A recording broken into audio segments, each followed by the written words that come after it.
Hello and welcome from wherever you're joining me. Good morning, good afternoon, good evening. Today's Daf is Daf 13 of Arakhin, and I'm using the Steinsaltz edition Gemara.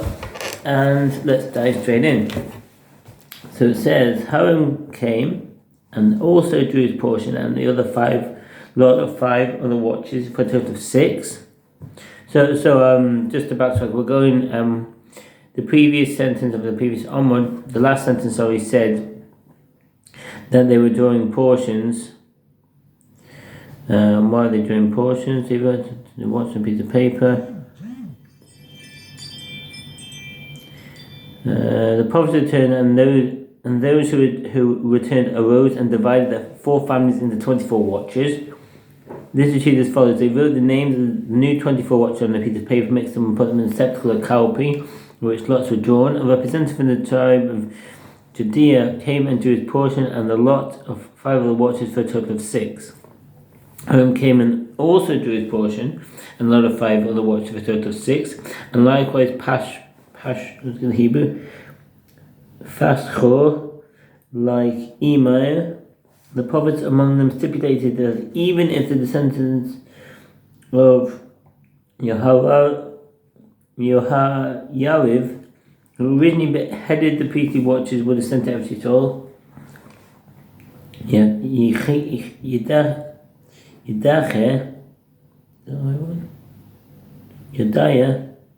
Yedaya would not be demoted from his place as the first of the watches. Rather, the watch of Yedaya would retain precedence, and Jarib would be subordinate to it. They won't conclude, rather, when the Brisa equates the details pertaining to the destruction of the 2 temples is referring to other details, i.e., they both destroyed the Mount of Avon on a Sunday, but is not equating them with regard to all the details.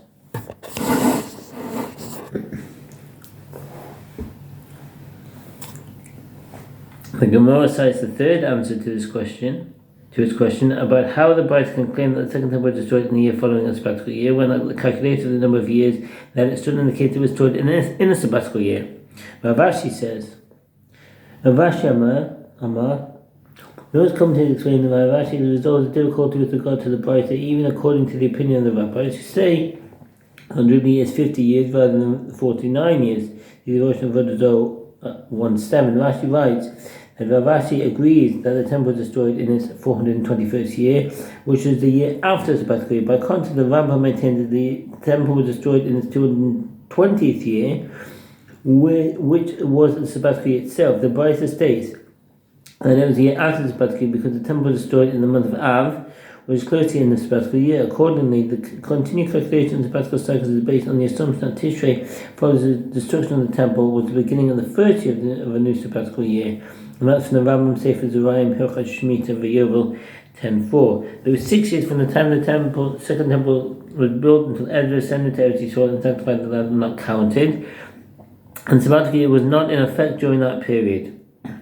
Consequently, the second temple was destroyed in the year following a sabbatical year. It is known that Ezra ascended to Eretz Yisrael 6 years after the beginning of the construction of the second temple, as it is written, then ceased the work of the house of God, which is at Jerusalem, and it ceased until the 2nd year of the reign of Darius, king of Persia, in Ezra 4:24. This proves that the construction of the temple started in the 2nd year of the reign of Darius. It is written, and his house was finished on the 3rd day of the month of Adar, which was in the 6th year of the reign of Darius the king, Ezra 6:15. Which was the 5th year from when they started building. And the sages told in the Brisa at the same time in the following year, Ezra ascended from Babylon together with his company of exiles, as it is written, and he came to Jerusalem in the 5th month, which was in the 7th year of the king, Ezra 7:8. Accordingly, Ezra came to Israel 6 years after beginning the construction of the temple. And it was at that time that the counting of the sabbatical and Jubilee cycles began. The counting continued for 414 years until the destruction of the temple, which means that the temple was destroyed in the sabbatical year.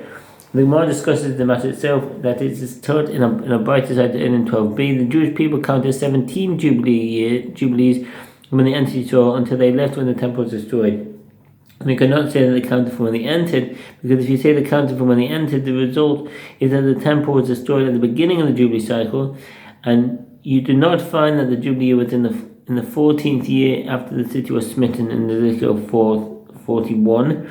Well, they moved from the 7 years when they conquered Eretz Yisrael and 7 years when they divided Eretz Yisrael. And the first Jubilee cycle began after the Jewish people conquered and divided Eretz Yisrael.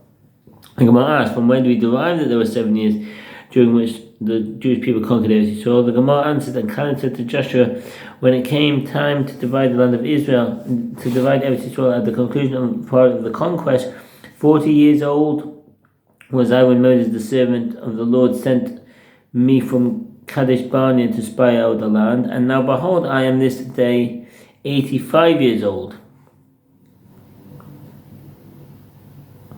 In Joshua 14:7-10, and the Master says in the Braita, during the first year after the Exodus, Moses constructed the tabernacle. During the second year, the tabernacle was erected and Moses sent the spies. Consequently, how old was Caleb when the Jewish people crossed the Jordan? He was 80 less 2, i.e. 78 years old. When Joshua was dividing the land of Israel into inheritances, Caleb said to him, I am 85 years old. It is therefore found that they conquered the land for 7 years. And the Gemara asked, from when we derived that there were 7 years during which the Jewish people divided up Eretz Yisrael into its several portions. The Gemara answers, if you would say that from the fact that they conquered the land for 7 years, it's to be to assume that they divided the land for 7 years. And if you were to say instead it can be derived from the fact that you did not find that the 14th year after the city was smitten, Ezekiel 41 was the Jubilee year, C12a, unless the Jewish people divided Eretz Yisrael for 7 years. One maintains no fewer than 6 lambs. No fewer than 6 lambs that have already been inspected must be kept in the chamber of the lambs. Romans Sefer to medium stuff from 1:9. And there's a picture here of the chamber of the lambs. That have been inspected for blemish in the chamber of the lambs, which is sufficient for offerings of Shabbat and for the 2 festival days of Rosh Hashanah that may occur adjacent to it. And one may add inspect the lambs up to an infinite number. One played no fewer than 2 trumpets. The Levites would play harps, flutes, lyres, trumpets and cymbals in the temple. They would play no fewer than 2 trumpets and no more than 120. They would play a minimum of 9 harps, and there was no maximum number that they could play. Only one set of cymbals would be played. Sefer Hilchot Kli HaMikdash C4.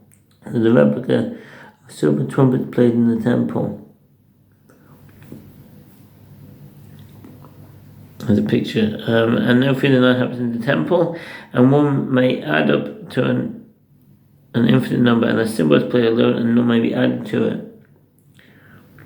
The Gemara in 13b derives this halacha from a verse. The reason is that the cymbal is very loud, and if there were more than one, their sound would drown out the sound of the other instruments on Levite singing. That's from the Sefer Chinuch, Mitzvah 394. The Gemara assumes that the Mishnah means that there must be at least 6 inspected lambs in the chamber of the lambs, and if Rosh Hashanah occurs on 2 days adjacent to Shabbat, there will be enough lambs available for all communal offerings that are sacrificed on those days. The Gemara therefore objects, but there are more than 6 lambs required for the daily offerings and additional offerings of a Shabbat and Rosh Hashanah that are adjacent to one another, as one day of Rosh Hashanah alone requires 16 lambs. The Gemara explains that Tana is referring only to the general policy for the entire year, and he's referring only to the number of lambs necessary for the daily offering sacrifice over the course of 3 ordinary days. And what is the meaning of the phrase sufficient for Shabbat and for the 2 festival days of Rosh Hashanah? It is merely a mnemonic device, and this is what he is saying. One maintains no fewer than 6 lambs that have been inspected in the chamber of the lambs for 4 days prior to the time of their slaughter. The reserve of 6 lambs ensured that each lamb would be available for inspection for 3 days prior to the day of its sacrifice, for a total of 4. And whose opinion is this? Is the opinion of Ben Bagbag. Who's Ben Bagbag? Some say it is Rabbi Yonatan ben Bagbag, who lived at the time of Rabbi Yehuda ben Bateva of Netzivin and Rabbi Yeshua in the generation following the destruction of the temple. Apart from one incident in Kedushin 10b, where he is referred to by his full name, this sage is generally identified as Ben Bagbag. Some say that this is a nickname which he was given because he was the son of converts. The numerical value of the letters is spelled Bag Beit Gimel is 5, corresponding to the numerical value of the letter Hey, which is added to the names of Abraham and Sarah, Tzitot Chagigah 9b. As explained, the word Bag is an acronym for the son of a convert, Ben Ger. and son of a female convert, Ben Giorit. Others suggest that he was called by his father's name because he died at a young age. As it's told in the Bible, Ben Bagba says, from whence it derived that the daily offering requires examination 4 days prior to its slaughter. The 6 lambs that are kept in the chamber of the lambs must be examined and declared fit 4 days before they are sacrificed. And according to the ruling of Ben Bagba, Sefer Voda Hilchot Timidim himself from 1:9. The verse states, with regard to the daily offering, my food that is presented unto me, for offerings made by fire, of a pleasing aroma unto me, shall you safeguard to offer unto me in its due season. Numbers 28:2. And it states there, with regard to the Paschal offering, in the 10th day of this month, they shall take to them every man a lamb, and shall be for you as a safeguard until the 14th day of this month. Exodus 12:3-6, i.e. the first month. Since the word safeguard appears in both verses, it is derived that just as in the verse there, the Paschal offering required full examination 4 days prior to its slaughter, so too here, it requires examination 4 days prior to its slaughter. The Gemara notes, the language of the Mishnah is also precise according to the explanation that the Mishnah is referring to Shabbat and Rosh Hashanah, merely a mnemonic device. One teaches that 6 lambs are sufficient for Shabbat and the 2 festival days of Rosh Hashanah, and it does not teach that 6 lambs are for use on Shabbat and 2 days of Rosh Hashanah. The Gemara concludes, learn from the language of the Mishnah that this explanation is correct. The Mishnah teaches that one plays no fewer than 2 trumpets, and one may add to that number. The Gemara asks, until how many trumpets may these additions be made? The Gemara answers that Rav Huna says, and some say that Rav Zavdi says, and Rav Huna says that they may play up to 120 trumpets as is stated, and with them 120 priests sounding with trumpets in 2 Chronicles 5:12. The Mishnah teaches that one plays no fewer than 9 harps, and one may add up to an infinite number, and the cymbal was played alone and none may be added to it. The Gemara asks, from where is this matter derived? Rashi says that it is as the verse states, an asif with the cymbal sounding aloud in 1 Chronicles 16:5, which indicates that only one Levite plays the cymbal. The Gemara asks, the word cymbals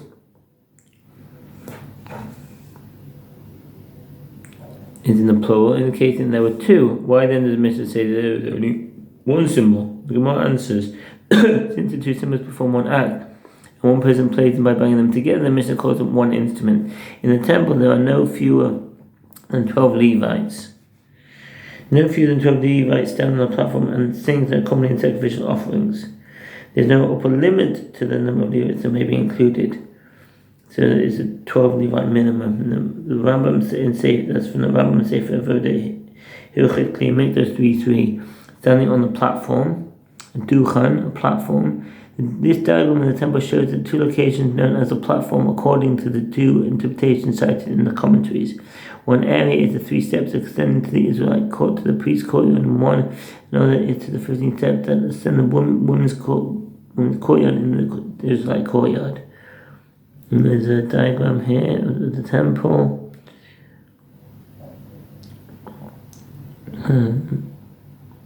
With the two platforms.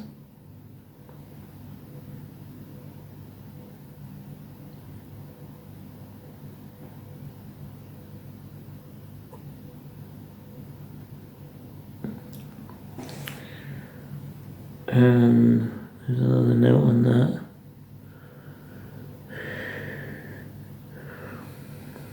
The Rashi explains that the Mishnah is referring to those who would sing. Tosfot and 10b maintain that the Mishnah is speaking about the musicians who would play instruments in the temple. According to this explanation, when the Gemara asks what the number 12 corresponds to, it's asking which instruments the 12 Levites would actually play. The platform is described in Tractate Midot 2:6 as a structure that stretched across the entire temple courtyard, which is located at the end of the priest's courtyard. One would ascend to the platform by 3 steps, each of which half a cubit tall. The priest would recite the priestly benediction on the platform, and the Levites would also sing the Rambam Sefer Voda Hilchot 6:6, and the rabbis there. So maintain that Levites would sing on 15 stairs and ascend from the women's courtyard to the Israelite courtyard, 51b, and that these stairs are also referred to as a platform, coming to Rabbeinu and Shemaiah, to Tractate Midot, to Stefter, to Hasdei David. Or JT often sing it, and one may add Levites on the platform to an infinite number. A minor Levite may enter the temple courtyard for service only at a time. This means that a minor Levite may not perform the function of Levites in the temple, i.e. closing the gates of the temple and cleaning the courtyard. He may participate only in the singing as a complement to the voices of the adult Levites, Rabbeinu Gershom or Rashi and the Ravid. The Rambam explained that the Mishnah is referring to priests, and it means that when a young priest reaches the age where he can perform the priestly service in the temple, he may initially do so when the Levites are singing. Sefer Avodah Mikdash 5:15. The Rambam notes that the term service used in connection to the temple generally refers to the priestly service. The Rambam states that when a priest comes of age, he may enter the temple court to perform the temple service for the first time only when the Levites are singing. The ruling is derived from the Mishnah Henkes Mishnah Sim Lekudei Halachot. The Ravid claims that this is a mistaken interpretation of the Mishnah, which actually is referring to minor Levites, and is teaching that they may not perform the services of Levites. They may participate in the singing, but are not counted in the minimum tally of 12 Levites who sing in the temple.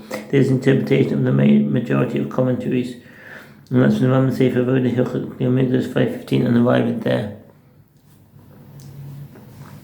And the Levites are engaging in song, that he may accompany them. And minors would not engage in playing the lyre and playing the harp. Rather, they would engage in singing with the mouth in order to provide flavor to the music with their pure, high voices. Rabbi Eliezer ben Yaakov says, minors are not tallied in the minimum of the 12 Levites. I said that.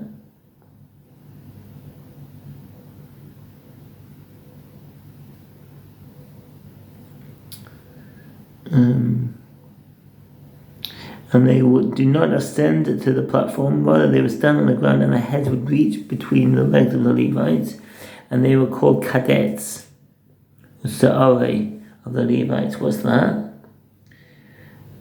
Sa'are HaLeviim. The word Sa'arim appears in the Bible in Zechariah 13:7, where it means a lad who assists a shepherd. That is apparently how the Sa'are is used in Mishnah as well, since the Levite minors will assist the adults in the singing. This is also the meaning of the alternative version of the term cited in the Gemara, which is helpers, Soadei. The Mishnah states that a minimum of 12 Levites will stand on the platform and sing. The Gemara asks, to what does this number correspond? Rav Papa says it corresponds to the minimum number of instruments that were played, 9 harps and 2 lyres and 1 cymbal. The number is also alluded to in the Bible as is stated, instructed in the singing unto the Lord, he and his brother and the son 12, 1 Chronicles 25:7-9. The Mishnah teaches a minor Levite may enter the temple courtyard for service only in a time when the Levites are engaging in song. The Gemara asks, from where is this matter derived? Rabbi Yochanan says, as the verse states, then Joshua and Yeshua with his sons and his brethren, and Kadmiel and his sons and the sons of Judah together to make music for the workmen of the house of God. Ezra 3:9. This verse shows that in making music it is preferable to have one's sons, i.e. minors, as a complement. The Mishnah teaches the minors would not engage in playing the lyre and in playing a harp, rather in singing with their mouth in order to provide flavor to the music with their pure high voices. The Gemara knows that is to say that a lyre and a harp are two distinct instruments. Let us say that the Mishnah is not in accordance with the opinion of Rabbi Yehuda. It is taught in a Bait that Rabbi Yehuda says the harp used in the temple was an instrument of 7 strings. Kino shel mikdash shel shvius nimen v'chulu. The Maharal explains that song indicates perfection, and perfection in this world is represented by the number 7. This is why Shabbat is the 7th day of the week, and the sabbatical year is the 7th year. In the time of the Messiah, there will be a perfection that transcends the natural world, and therefore a harp with 8 strings will be used. In the world to come, they will use a 10-string harp, as the number 10 indicates divine sanctity. Leviticus 27:30, and the world to come will be a world of sanctity. Nether Yisrael chapter 18, so also chapter 32. The Ramban adds that the harp and the other musical instruments played in the temple allude to the intellectual comprehension of divinity, as music is the least physical phenomenon in the physical world.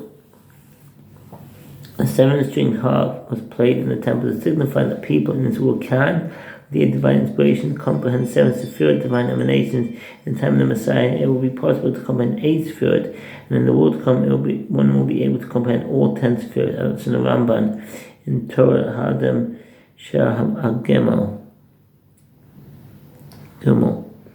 As it states, and in your presence is fullness, silver of joy, and your right hand sweetness forevermore, in Psalm 16:11. Do not read the word as fullness, silver, but 7, Sheva. This means the sweet harp. In Psalms 81:3, played in the presence of God in the temple, has 7 strings. The Rabbi Yehuda continues, and the harp that will be played in the days of the Messiah will have 8 strings, as is stated for the leader on the 8th Psalm of David in Psalm 12:1. In Psalm speaking of the Messianic era, as in the 6th verse it states, for the oppression of the poor, for the sighing of the needy, now will I arise, says the Lord. It refers to a time when God will address the oppression of his people. Chazon Ezekiel.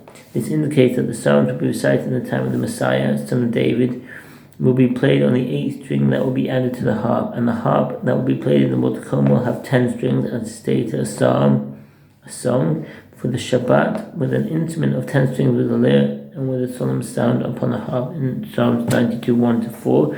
This indicates that in the world to come, which is comparable to Shabbat, songs of praise to God will be played on a 10-stringed instrument identified here by a lyre and a harp.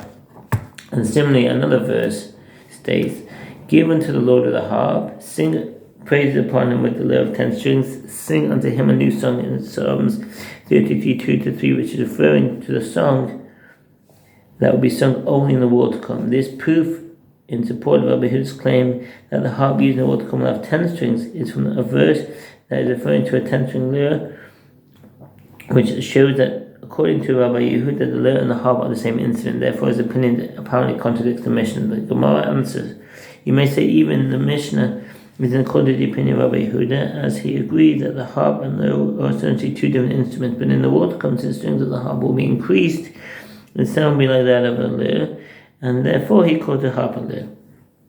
The Mishnah teaches that Rabbi Eliezer ben Yaakov says that the minors are not tallied with the minimum total of 12 Levites, and they are called cadets. So are they of the Levites. The sages taught in the Brisa they are called the helpers, Sudei of the Levites. The Gemara asks, and the Tana of Mishnah, why do you refer to them Surah? The Gemara answers, since these minors had high voices and the others had deep voices, the minors were singing a high voice, a mekate, I'm going to hear the word here, Makati. This unique expression refers to a particular type of singing. Rashi explains that it's related to the term small katan and is referring to a delicate voice. Some associated with the word for argument, katata, as the children's sweet singing would provoke the adults. And those adults could not sing in such a high voice, and they were called Sa'arei, as they caused the adult Levites anguish, Sa'ar, due to the fact they could not produce the same pleasant sounds as the minors. And now we move to a summary of Perek 2. With regard to halacha and valuation, that if it was a term that if an individual takes a vow to donate his own valuation or the valuation of another to the temple, but he cannot afford the specified sum in the Torah, he pays what he can afford. Even when he obtains additional funds, he's not quite to pay the balance of the valuation. One cannot fulfill his vow by paying less than a seller. If one pays less than a seller, then when he obtains additional funds, he must pay the balance of the valuation. The Mishnah in this chapter discusses rulings in various areas of halacha. Due to the fact that the Mishnah follows the same style of presentation as the first Mishnah, in that they cite a minimum maximum number pertaining to a halacha.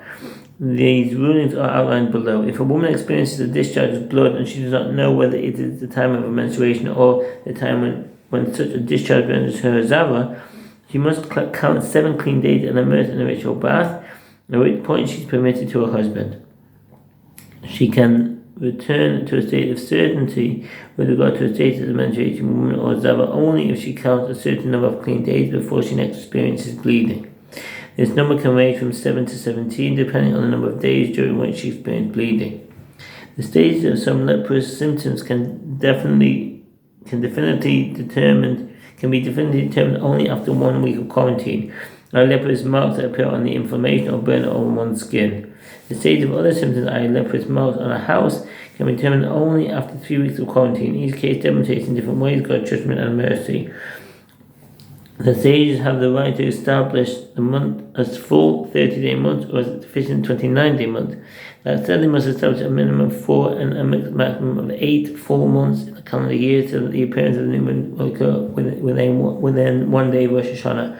The 2 loaves brought on Shavuot and the shoebird were not permitted to be baked on Shabbat or festival. Consequently, if Shavuot occurred on a Sunday, they would be baked on Friday and eaten on the 3rd day after they were baked. Shoebird would generally be baked on Friday and eaten on the following Shabbat on the 9th day after they were baked. If the 2 days of Rosh Hashanah occurred on Thursday and Friday, shoebird would have to be baked on Wednesday and eaten on the 11th day after they were baked. Circumcision overrides Shabbat or festival when this is performed at the optimal time on the 8th day following birth. Circumcision does not override Shabbat or festival if it is performed later than the 8th day following birth, even if there is an uncertainty as to whether it is the 8th day. Consequently, there are instances when circumcision may not be performed until the 12th day following birth, i.e. if a baby was born during twilight on Friday evening, and the 2 days after the following Shabbat and Rosh Hashanah. This chapter is devoted considerable attention to the instruments that were played and the songs that were sung in the temple. The Torah in Numbers 10:10 commands the priest to blow trumpets to accompany communal offerings. The trumpets would also be blown upon the opening of the temple gates and the onset of Shabbat. There were a set number of blasts that were sounded depending on the day. Whenever the trumpets were sounded, they were blown in sets of 3, consisting of a tekiah, a teruah, and another tekiah. In addition to the trumpet sounded by the priest, there was a Torah obligation for the Levites to accompany the sacrifice of the obligatory communal offerings with song. This song, which expresses the joy inherent in the service of God, is considered an integral part of the service and was performed during the pouring of the wine libation. Although it is not obligatory, it is permitted for the Levites to sing at other times, but the sages prohibited them from singing and sacrifice of voluntary communal offerings or when libation were brought independent of an offering, due to consider this might lead people to think that the singing is indispensable. Singing of the Levites was accompanied by the playing of musical instruments as described in the Bible. The sages specify which instruments were played as well as the minimum maximum numbers of each instrument. The playing of instruments was not limited to Levites. They could also be played by priests or by Israelites of pure lineage. There were 12 days of the year and had uniquely celebratory character, on which the Levites were held together with the sacrifice of the offerings in the temple. On these days, the recitation was accompanied by the playing of a flute. This list of days forms the basis of the list of days when Hallel recited of the present day.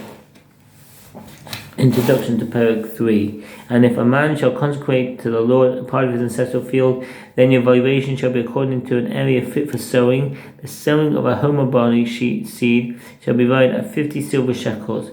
Leviticus 27:16. And if he sanctifies to the Lord a field that he has bought, which is not of his ancestral field, then the priest shall reckon for him the worth of your valuation until the Jubilee year. He shall give you valuation in that day, a holy thing to the Lord. Leviticus 27:22.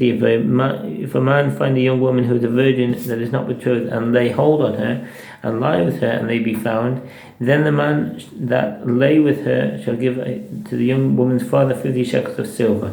Deuteronomy 22:28-29. And the young woman's father shall say to the elders, I gave my daughter to this man as a wife, and he hates her, and he has lain wanton charges, saying, I have not found your daughter the signs of virginity, and yet these are the signs of my daughter's virginity. And they shall spread the garment for the elders of the city, and the elders of that city shall take the man and chastise him, and they shall fine him 100 shekels of silver, and give them unto the father of the young woman, because he has defamed the virgin of Israel, and she shall be his wife, and he may not send her away all his days. Deuteronomy 22:16-19. Death and life are at the hand of the tongue, and they that indulge in it shall eat its fruit. Proverbs 18:21. This chapter deals with a fundamental issue that underlies valuation and other halachot. In the case of fixed valuation, the Torah assigns an amount for each person based on the age and sex, irrespective of the individual's market value. In some cases, the fixed valuation will be less than market value, e.g. if the individual in question is healthy and strong, and in some cases it will be more, e.g. if he is weak and unfit for work. Therefore, in some instances, a fixed valuation will be more stringent than a vow to give the worth of a person, and in others it will be more lenient. This is equally true in other areas of halacha where the Torah states a fixed sum. For example, if one consecrates an ancestral field to the temple, the Torah provides a fixed amount for its redemption. Each area required for certain korban is valued at 50 silver shekels. The market value of the field is irrelevant in this context. The chapter clarifies in detail the halacha, such as whether this amount applies only to fields of crops or to other fields, or also to other fields. Another question is whether the same fixed sum applies to a rocky field that cannot be planted at all, or whether it is redeemed according to its market value. If the field is filled with fruit trees and the other trees included within its fixed valuation, or is separately, furthermore, the person consecrated the trees and the consecrated land beneath the trees, is this land also assessed according to the fixed calculation of redeeming ancestral land? The Torah also addresses the redemption of purchased fields. It must therefore be determined that if a fixed sum for redeeming an ancestral field also applies to a purchased field. Additionally, do the halacha of redeeming an ancestral field, e.g. the requirement to add an extra fifth to the value, also apply to purchased field. The Torah assigns fixed values for this certain types of damages as well. If an ox kills a Canaanite slave, the owner of the ox must pay 30 silver shekels of compensation.